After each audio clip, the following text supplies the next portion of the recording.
Saúdo a todos com a preciosa graça e paz de Jesus, nessa noite especial, porque sempre que podemos estar diante da palavra de Deus é um momento especial aos nossos corações, em que o Senhor fala conosco de uma forma tão especial, de uma forma tão carinhosa. Seja muito bem-vindo a você que nos acompanha aí do seu lar, e que Deus possa sim nos dirigir nesse tempo especial. Hoje temos o privilégio de iniciarmos uma série chamada de Os Mandamentos da Graça de Deus, em que vamos olhar os mandamentos, os 10 mandamentos de Êxodo capítulo 20, sob a vertente da graça de Deus, à luz de um texto do Novo Testamento em que Jesus estava direta e indiretamente envolvido nele. Para isso eu quero convidar você a ter a sua Bíblia em mãos, papel, caneta para apontamento, se é um hábito seu, e abra sua Bíblia em Mateus, no Evangelho de Mateus, no capítulo 19, do verso 16 ao verso 22, para a gente analisar de maneira introdutória os mandamentos da graça de Deus. Esse texto narra a história do jovem rico. O jovem rico que veio até Jesus tendo uma proposta em seu coração.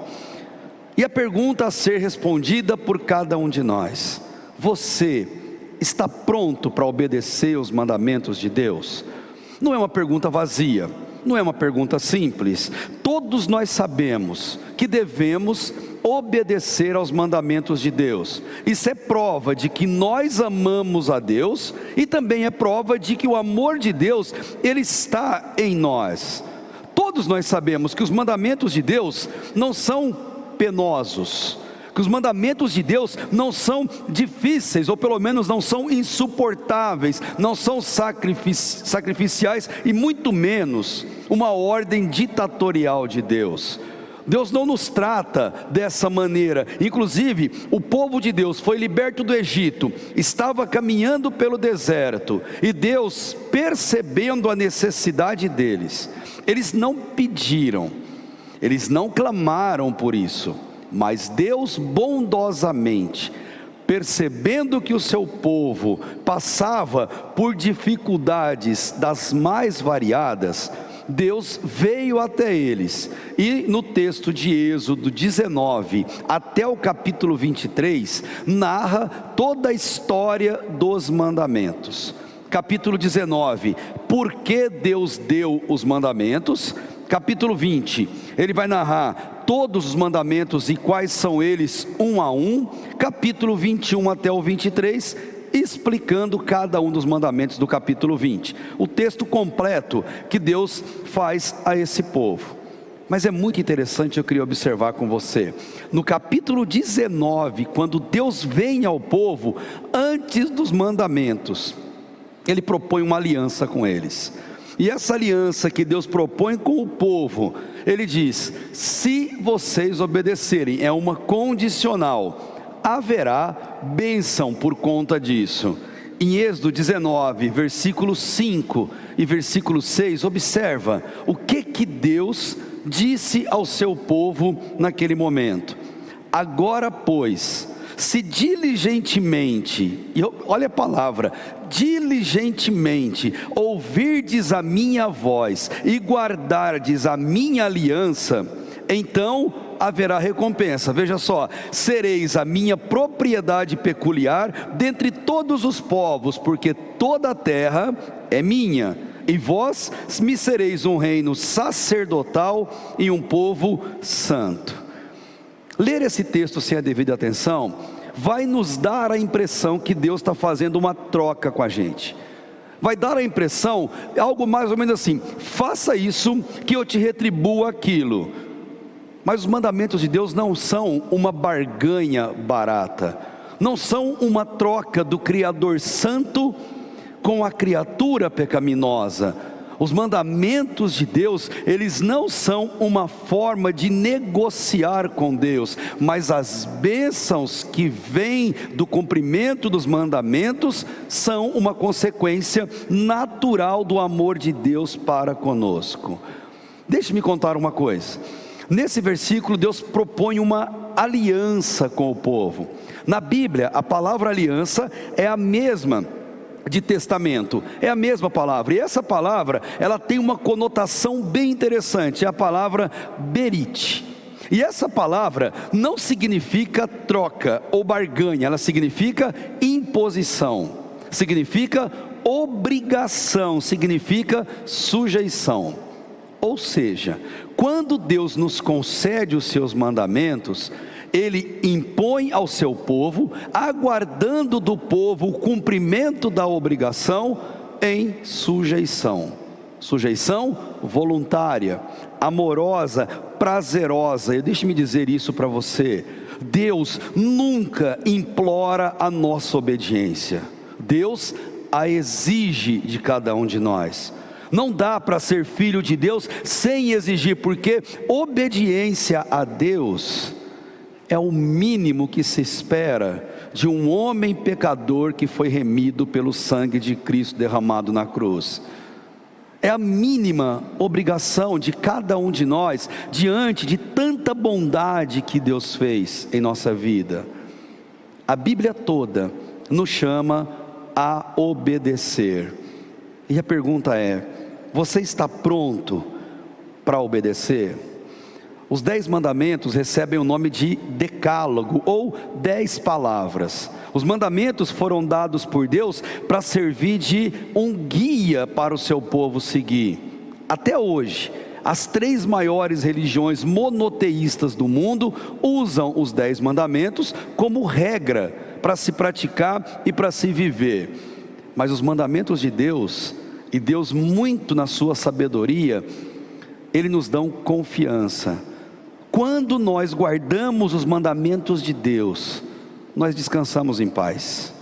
Quando guardamos os mandamentos de Deus, as nossas preocupações, se não acabam, pelo menos elas diminuem muito. E eu me lembro de um salmo de Davi, um dos muitos que Davi compôs, e esse muito conhecido, Salmo 40, em que Davi declarou a Deus as suas intenções depois que ele começou a aprender a guardar os mandamentos. Permita-me ler para você o Salmo 40, o que Davi disse, pelo menos uma parte do Salmo. No versículo 6, ele diz assim: Tu não quiseste sacrifício nem oferta, abriste-me os ouvidos, não exigiste holocausto, nem oferta de expiação pelo pecado.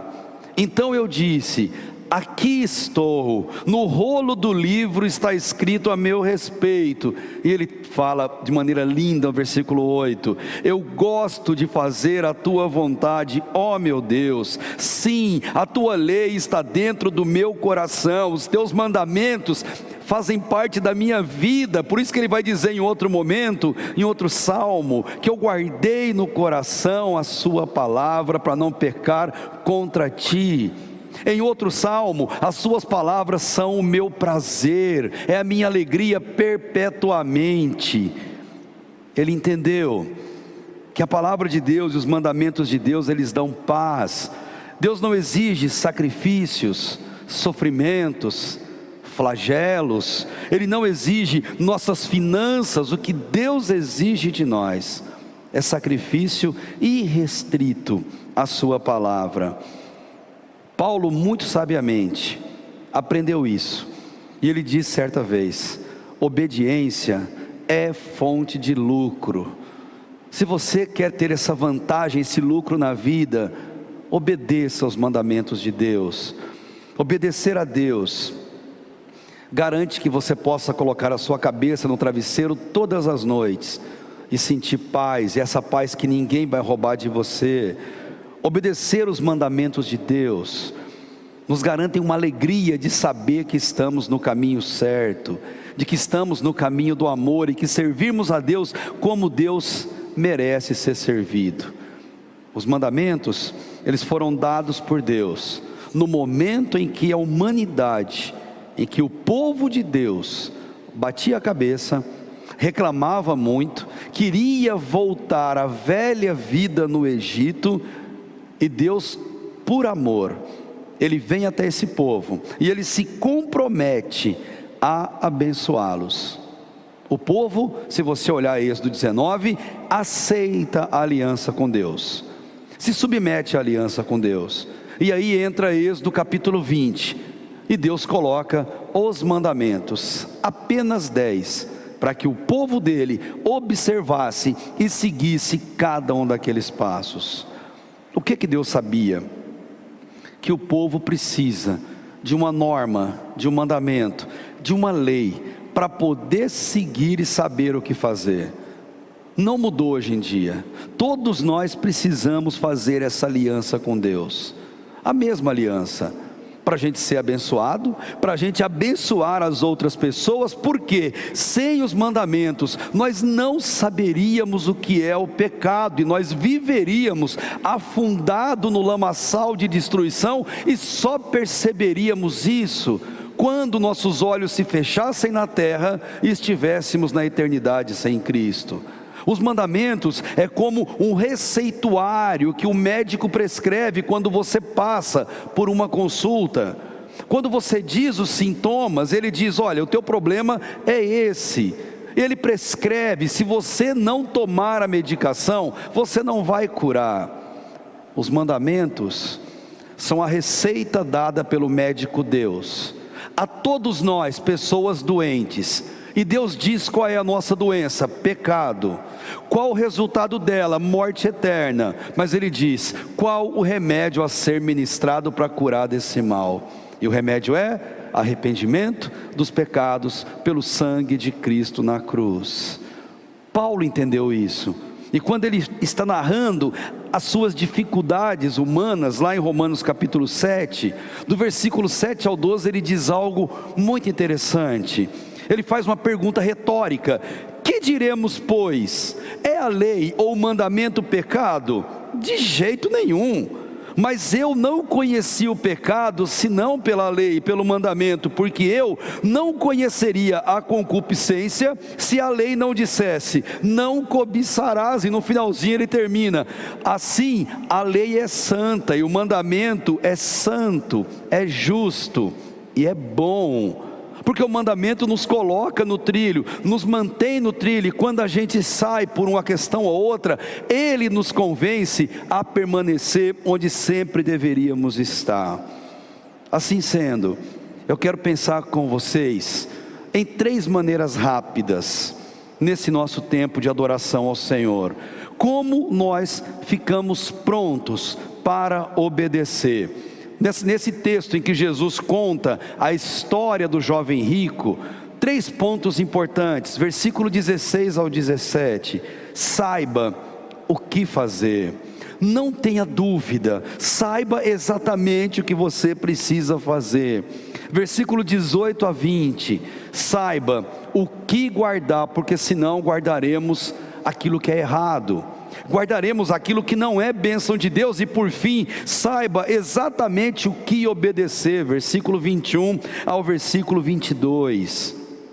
Para você entender um pouco da história que vai ser narrada aqui em Mateus 19, o contexto da história se passa na Judéia.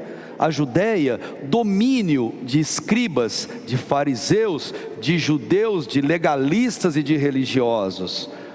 Ali na Judéia, Jesus está exercendo o seu ministério, e de repente um jovem orgulhoso, religioso, vem até Jesus, mas ele não cria que Jesus fosse Deus. Mas no entanto ele vem até Jesus porque ele tem algo a perguntar a Jesus. Jesus, naquela história, ele vai ensinar a esse jovem, e a mim e a você também, que Jesus, ele não só é maior do que a lei, Jesus é a própria lei. Jesus, ele é o cumprimento da lei, o cumprimento do mandamento. E quando esse rapaz vai ouvir essa verdade, como tantos outros religiosos que deviam estar em volta dele, eles ouviram isso, mas eles não enxergaram essa verdade. Na mentalidade deles, que não é diferente da nossa muitas vezes, nós somos salvos pelos nossos méritos, pela nossa qualidade, pela nossa vontade e disposição em fazer boas obras. Esse rapaz, ele estava muito errado. Olhando para o texto, versículo 16 e 17, para a gente estar pronto para obedecer, você precisa saber o que fazer. Diz assim: aproximando-se dele um jovem, e lhe disse: mestre, que farei de bom para ter a vida eterna? Ou em outra versão, para herdar a vida eterna. Uma palavra material que envolve sucessão de bens. Ele usa uma linguagem patrimonial, achando que o reino de Deus é negociável financeiramente.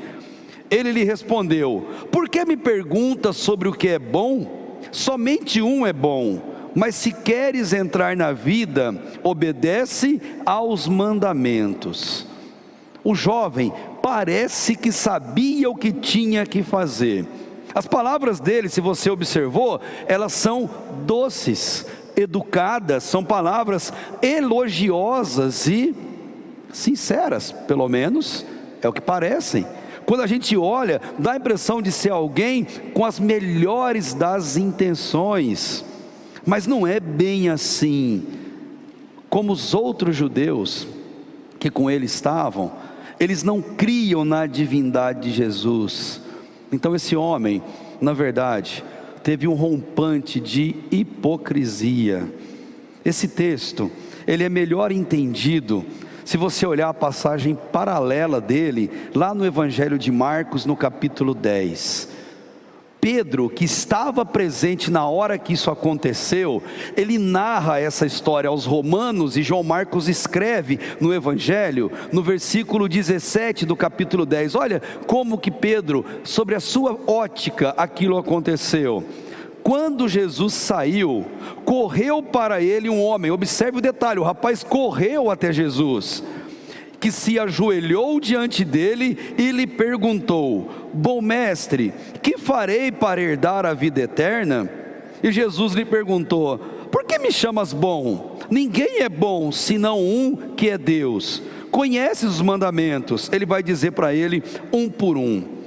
O moço viu Jesus, veio correndo, se ajoelhou, e até dá para ter uma noção da imagem. Ele junta as mãos e diz: bom mestre, o que eu, um jovem rico, milionário, poderoso, o que eu faço para herdar a vida eterna?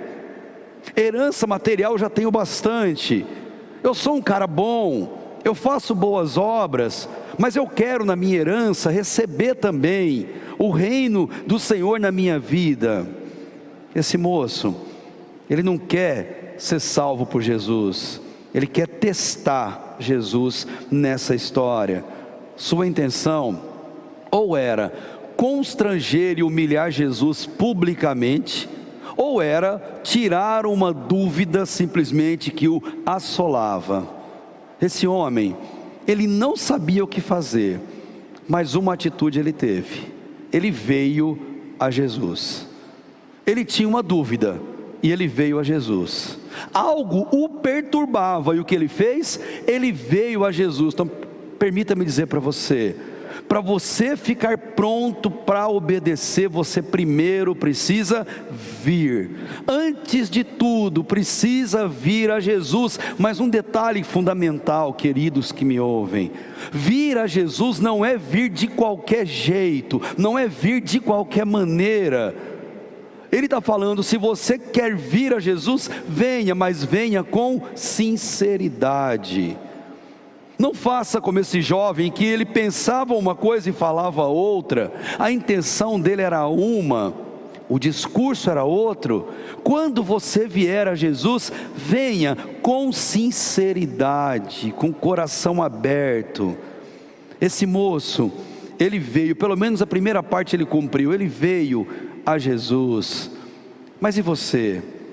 Você está pronto para obedecer quando Deus te chamar? Você tem vindo a Jesus?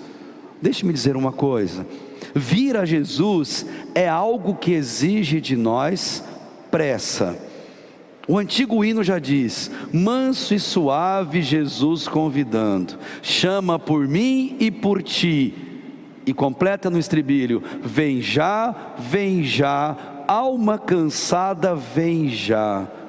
Se a tua alma está cansada, por que mais demorar? Por que esperar? O que você está esperando acontecer para você vir a Jesus e lançar sobre Ele todas as suas ansiedades e confiar no cuidado dEle sobre a sua vida?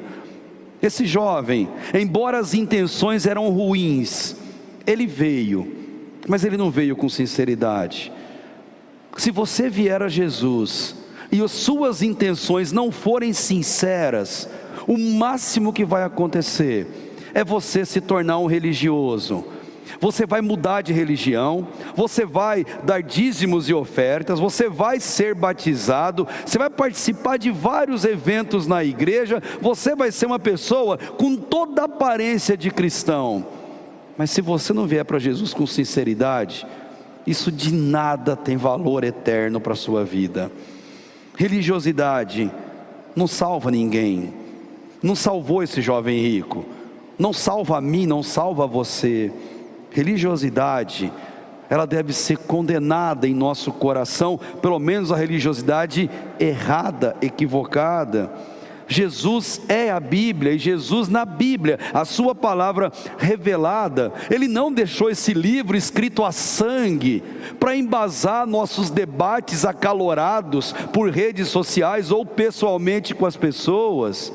A Bíblia não serve para nos alimentar como gôndolas de supermercado, como prateleiras onde eu pego a bênção que eu quero, coloco no bolso e levo para casa. Não, a Bíblia não é um livro de biologia, para eu aprender sobre plantas, sobre animais ou coisas do gênero. Não é também livro de filosofia, psicologia, antropologia. Não é esse papel da Bíblia. A Bíblia não é horóscopo, em que eu vejo um versículo todo dia, encho o peito e começo minhas atividades achando que eu estou abençoado por causa daquele versículo, daquela palavrinha específica. A Bíblia não é livro de autoajuda, para nos sentirmos melhores quando olhamos para ela. Quando a gente vem a Jesus, nós devemos olhar o que Ele exige de nós, e Ele exige de nós que a gente receba o de mais precioso que Ele quer dar: a salvação de todos os nossos pecados. Isso é uma intenção sincera. Essa é a intenção correta de quem vem e busca a Deus. Se você olhar o versículo 17, você vai ver que Jesus conhecia profundamente o coração desse jovem, e conhecia tão profundamente que vai perguntar para ele: por que você me pergunta sobre o que é bom? Ou como disse Marcos: por que você me chamas bom, se vocês dizem para todo canto que bom é só Deus, e dizem que eu não sou Deus? Jesus diz mais ou menos assim para ele: moço, faz isso não, cara. Vocês falam nas minhas costas que eu sou um farsante, que eu sou um homem, que eu sou um mal interessado. Vocês dizem nas minhas costas que eu sou essa fraude, mas na minha frente você diz que eu sou Deus. Você diz que eu sou bom, você me chama Rabi, você me chama de mestre. Jesus quer dar uma lição primeira para ele: venha até mim, mas venha com sinceridade, venha na intenção correta, de perdão, venha na intenção de obediência. A primeira lição que Jesus deu: venha com sinceridade, e não com objetivos escusos. Recentemente, um ator famoso de um grande canal de televisão fez uma postagem dizendo que quanto mais ele lê a Bíblia, mais ateu ele fica, e foi aplaudido por muitos.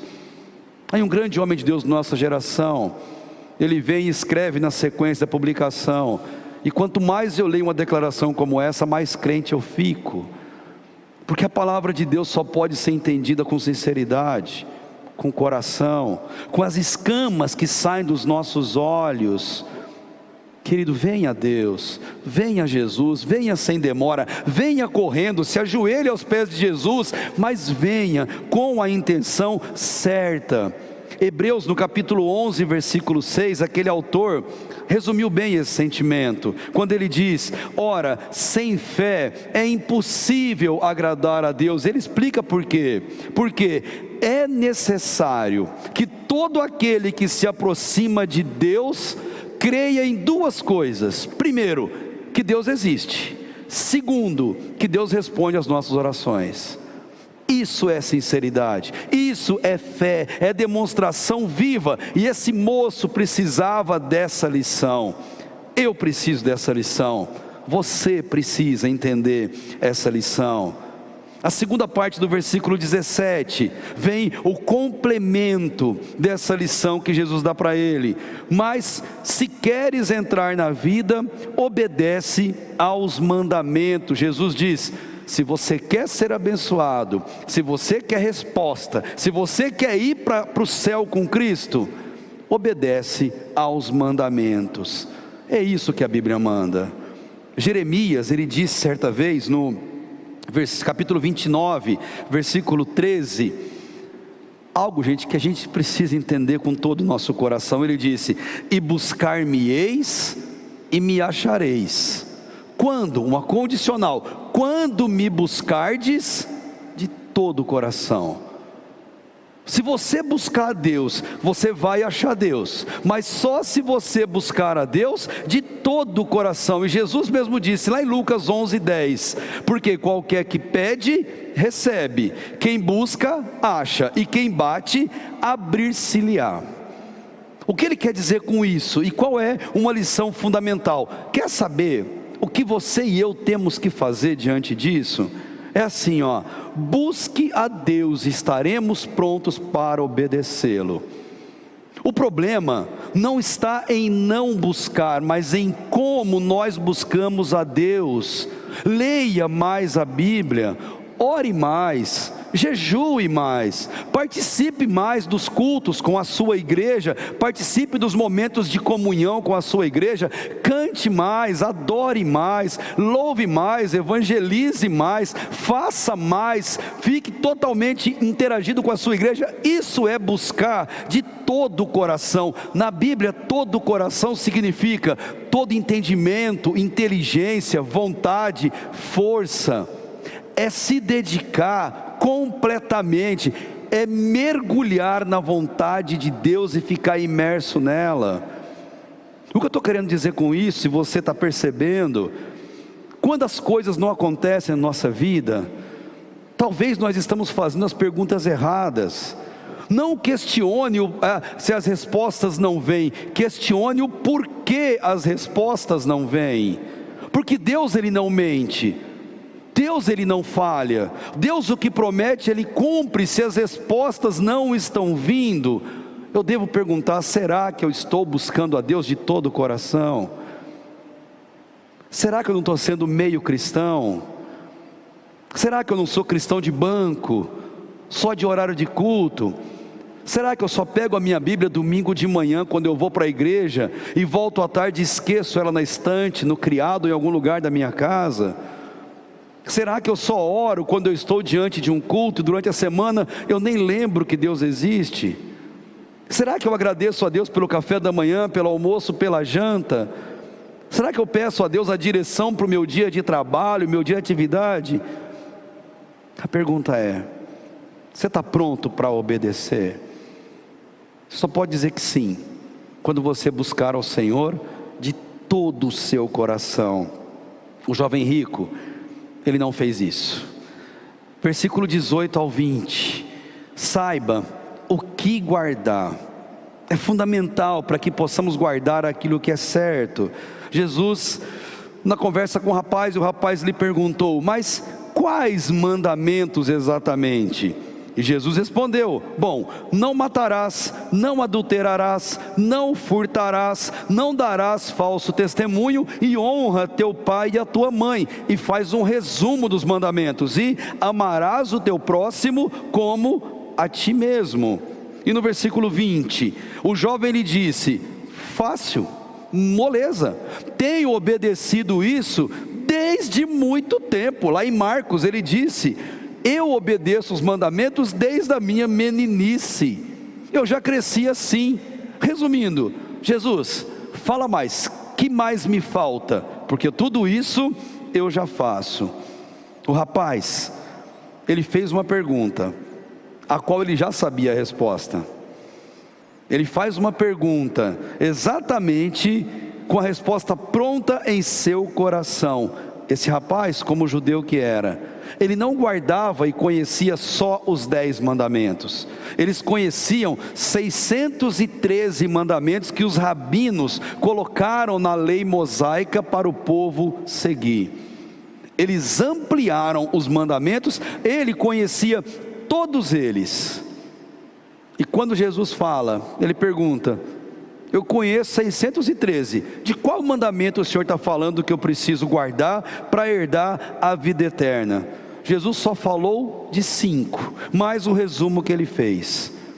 Quando Deus deu os mandamentos para o povo no deserto, ele os deu em 2 placas de pedra. A primeira placa são 4 mandamentos, conhecidos como mandamentos verticais, que ligam o homem a Deus. A segunda placa de pedra são 6 mandamentos, conhecido como mandamento horizontal, a relação homem com homem. Isso é profundo. Só posso dizer que eu guardo a primeira placa dos mandamentos, ou que eu amo a Deus, que eu sirvo a Deus, se eu guardar a segunda placa, com os 6 mandamentos horizontais.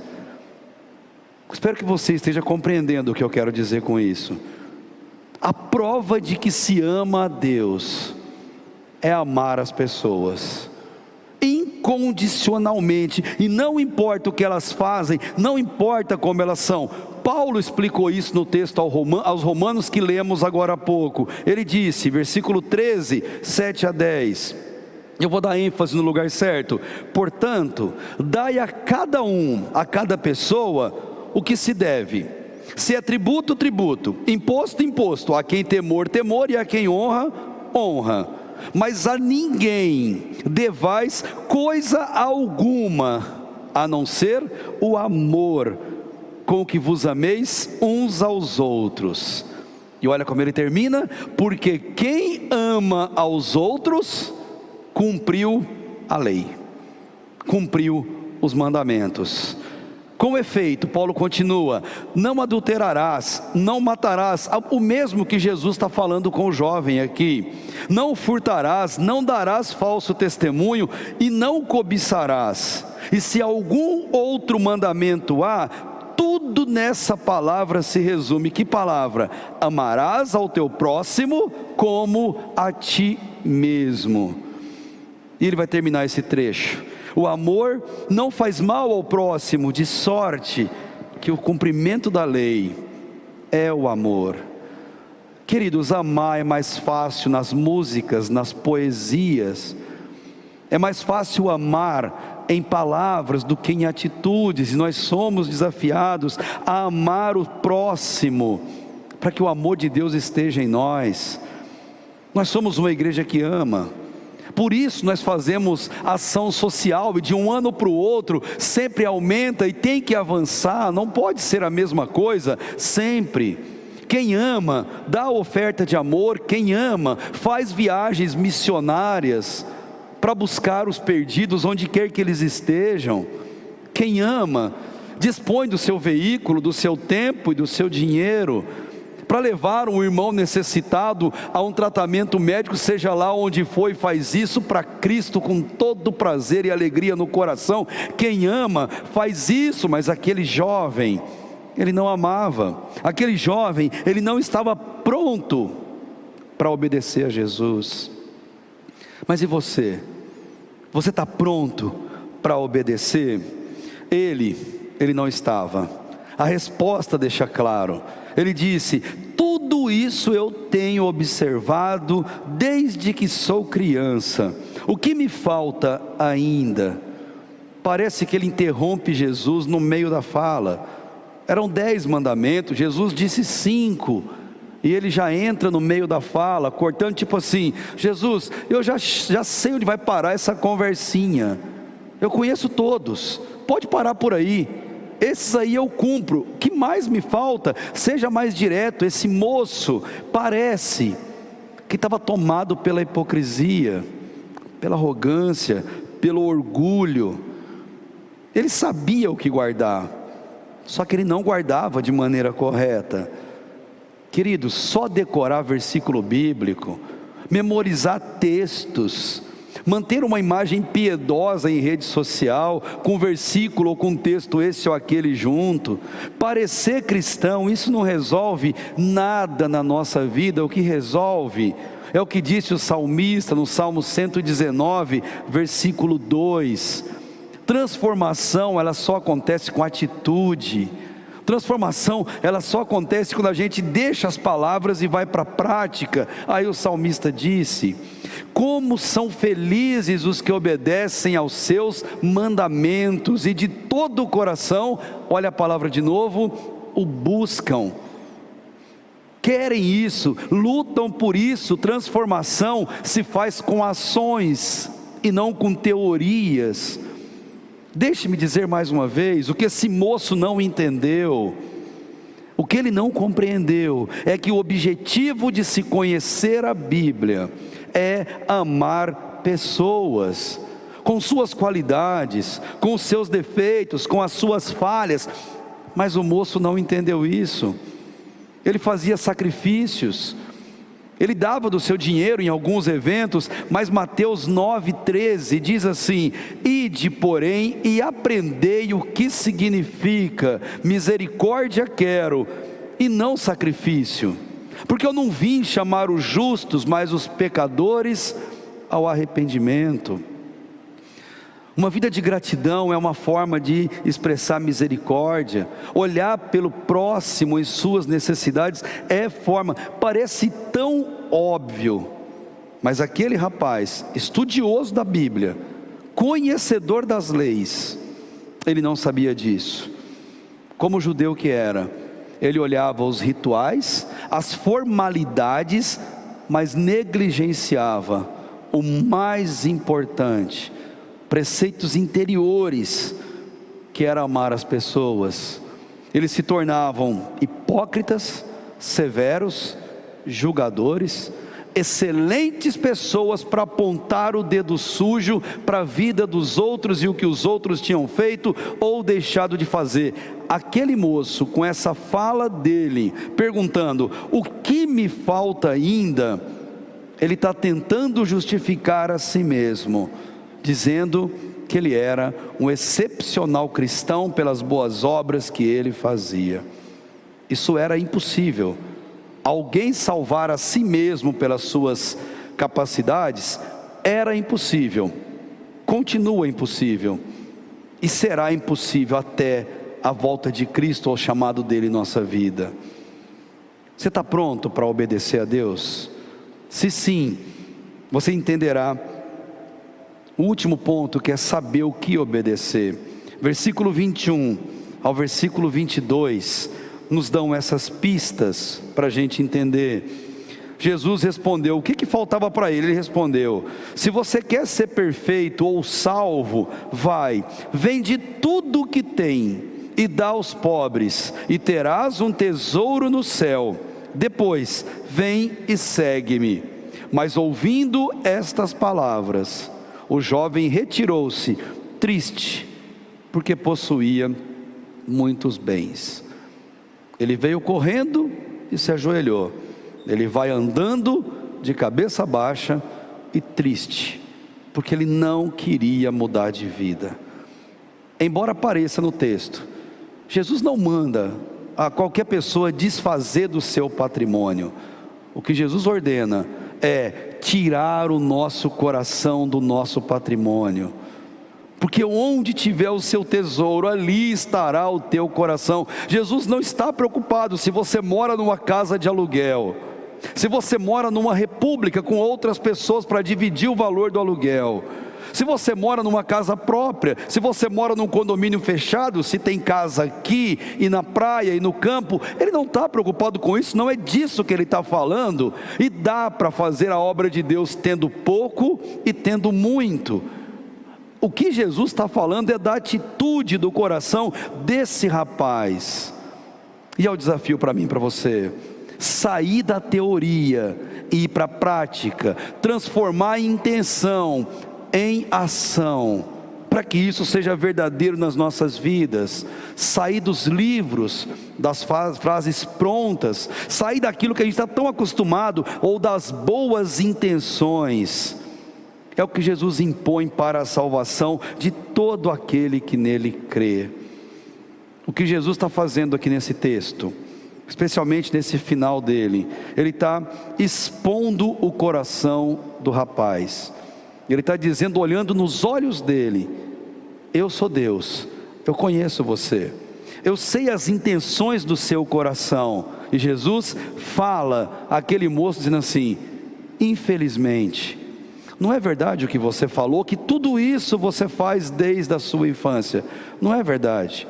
Infelizmente, rapaz, você não obedece o que você prega, você não faz o que você fala, você não vive essa realidade. Moço, você não é tão irrepreensível como você diz ser. Você ama a lei, cumpre a lei, mas do seu jeito, a sua maneira e não a maneira de Deus. Jesus está querendo dizer para ele: moço, o seu erro é amar mais a si mesmo do que os outros. O seu erro é amar mais a sua riqueza do que o coração das pessoas. É se importar mais com a sua riqueza do que com a salvação de gente se perdendo, indo para o inferno, e você só quer herança, herança e herança.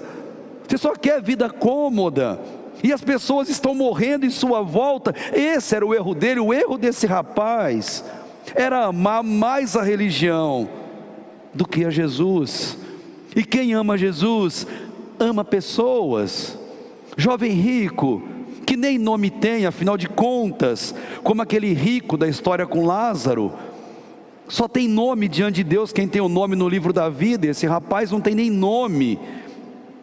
E é interessante que salvação, como esse rapaz pensava, ela não vem por filantropia, não vem por praticarmos boas obras ou pelo nosso próprio mérito. Não se faz boas obras para ser salvo, mas o salvo faz boas obras. É uma consequência natural. Jesus deve ser colocado à frente de tudo. Era isso que ele não entendia, era isso que ele não fazia. Jesus quer dizer algo para ele mais ou menos assim: moço, tira o teu coração das suas riquezas, e só depois que você conseguir fazer isso, vem e segue-me. Assim você vai negar a si mesmo, assim você vai tomar a cruz, assim você vai me seguir. Como nós precisamos também, precisamos obedecer aos ensinos práticos de Jesus, fazer coisas ao próximo por amor a Jesus, pois é a Ele que nós estamos fazendo, a quem está perto, a quem está longe.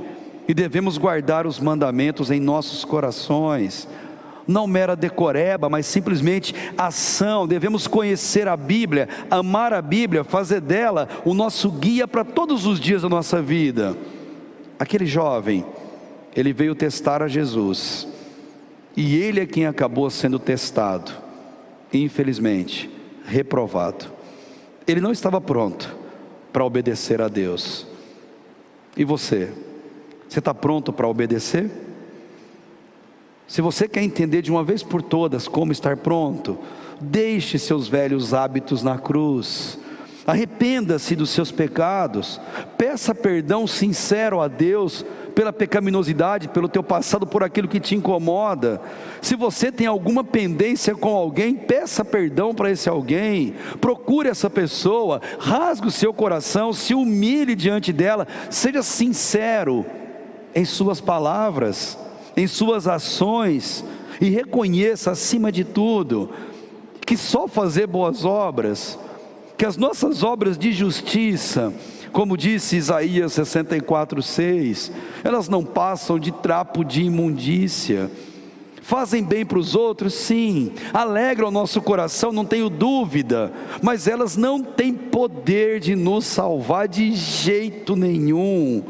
Isaías disse: mas todos nós somos como o imundo, e todas as nossas justiças ou boas obras como trapo de imundícia, e todos nós murchamos como a folha, e as nossas iniquidades como um vento nos arrebatam. Jesus nos chama a ter uma fé prática, a saber o que é obedecer. A Bíblia diz várias vezes: conheçam e prossigam em conhecer ao Senhor, desenvolvam a sua salvação com temor e tremor. Os mandamentos de Deus, mandamentos da graça, estarão conosco esses dias, essa série, para nos ajudar a entender isso. E eu caminho para o encerramento da minha fala, mas não sem antes te fazer uma pergunta, e a você que nos acompanha: quem ou o que é mais importante na sua vida hoje? Você mesmo? Suas ideologias? Suas crenças? Aquilo que você tem, o patrimônio que você tem construído? Aquilo que você acredita ou deixa de acreditar? Suas ambições pessoais? Ou Jesus é o mais importante na sua vida? Sem ter essa resposta muito clara no coração, você não vai estar pronto para obedecer a Deus. Mas tendo essa convicção, seu coração estará pronto para obedecer a Deus, como infelizmente o jovem rico não entendeu. E eu encerro a minha fala lembrando a você, diante desse texto, que a vida com Deus exige de todos nós conhecimento da vontade dEle, saber o que Ele quer de nós, o que Ele espera e determina de nós. Exige olhar para o próximo com o mesmo olhar de Jesus. E quando eu olho para o próximo com o mesmo olhar de Jesus, eu tenho que ter duas intenções claras. A primeira é ajudá-los a encontrar a salvação do seu pior mal, que é o pecado. E segundo, se ele não se salvar, pelo menos dar a ele uma condição digna e decente de vida, pois ele é um igual semelhante a mim. Estar pronto para obedecer exige essas posturas de cada um de nós. Nós precisamos conhecer os mandamentos que tão graciosamente Deus nos deu, que tão bondosamente Deus colocou em nosso caminho. Então, querido, saiba o que fazer e o que você precisa fazer, e eu também. Vá a Jesus, questione Jesus, deposite sobre Jesus todos os seus anseios, deixa Ele te responder e cuidar de você. Saiba o que guardar, que são os mandamentos, no seu coração, e saiba o que obedecer, que é ter uma fé prática, real. Creia nisso, obedeça os mandamentos de Deus, um a um, como nós veremos aqui, e aí você poderá estar apto a responder essa pergunta de todo o seu coração: você está pronto para obedecer? Que o Senhor te ajude, me ajude e nos abençoe nessa busca por satisfazer a vontade dEle em nossas vidas. Convido você a fechar seus olhos e, em devoção sincera a Deus, vamos falar com o Senhor em oração. Diante do que ouvimos e do que lemos e do que vimos, o nosso desafio é responder a Jesus, se nós estamos ou não prontos para obedecê-lo. Faça essa autoanálise no seu coração e responda você diretamente a Deus. Eu te louvo, Senhor, por essa oportunidade tão única que o Senhor nos concede, de juntos em torno da sua palavra, podemos entender o quanto ela é rica, o quanto ela é boa, perfeita, agradável, o quanto ela fala aos nossos corações. Obrigado, Jesus, por ter morrido na cruz, por ter pago, Pai, pelos nossos pecados e por exigir de nós apenas obediência, Deus, aos seus mandamentos, que não são pesados, não são penosos, mas trazem alegria, saúde aos nossos ossos, confiança, paz e descanso, Pai. Eu quero, Pai, viver essa realidade. Ajuda, Deus, a mim, a essa igreja querida e aos nossos irmãos que conosco oram nesse momento. Perdoa, Deus, se nós estamos deixando, Pai, ou omitindo em algum dos mandamentos do Senhor. Perdoa, Deus, quando nós não sabemos amar as pessoas ou suportá-las em suas qualidades, em seus defeitos. Tem misericórdia de nós, Senhor. Trabalha isso em nosso coração, molda-nos, Deus, segundo a Tua vontade, Pai. Obrigado, Senhor, por nos amar tanto apesar de nós, por se importar com as nossas vidas e por nos presentear com a Tua palavra nesse tempo especial. Abençoa todo aquele que ora, Deus, conosco nesse momento. Traga bênção a esse lar, a essa família. Traga, Deus, respostas que esse coração tanto tem buscado no Senhor. Ensina, Deus, a buscarmos a Ti com sinceridade e, acima de tudo, de todo o nosso coração, fazendo dessa busca nosso alvo de vida, até que o Senhor venha nos buscar, até que o Senhor venha nos levar para nossa morada eterna ao Teu lado. Obrigado por esse culto tão querido e tão especial, Deus, prestado ao Senhor. Visite cada um que está enfermo. Protege, Deus, nosso povo durante essa semana dos caminhos maus, dos homens maus, dos adoecimentos e das dificuldades na vida. Deus, protege Teu povo e guarda-os na presença santa do Teu Espírito. E assim, Deus, nós Te louvamos e confiamos cada dia mais na Tua bondade.